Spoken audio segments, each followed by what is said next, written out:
বিষয়টা গেল। আর হন, এই যে এই খাটটা, এই খাটের উপর দুইজন ঘুমাইতে পারবো, তো আমরা দুইজন খাটে ঘুমামু আর তুই নিচে ঘুমাইবি। আমি হইলাম ভূত, আমার একটা সম্মান আছে না, আমি নিচে ঘুমাইতে পারুম না। তুই নিচে ঘুমাইবি না। ওই ওরে ধর, ওরা এখনই ঘরের বাইর করে দিমু। না, ঘুমামু। ঠিক আছে, মনে থাকে যেন। এখন তুই নিচে যা, আমরা এখন খাটের ভিতর ঘুমামু। যা ঘুমা। ইসিরে মুতে ধরে গেল গা। এই তুই ঘুমা, আমি মুইতে আহি। এই কেডা রে, বাথরুমে গেছ? বাইর হ।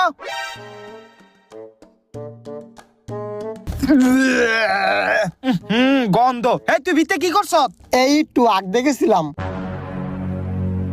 তাড়াতাড়ি পরিষ্কার কর। গন্ধ। পোলাটির যে ঘরটা ভাড়া দিলাম, দেখি অগো কি খবর। কেউ বাবারা আসনি? হ কাকা, আসি তো। তুমি এটা কি করতাছো? এই তো কাকা, ভূতেরে দিয়ে একটু কাম করাইতাছিলাম।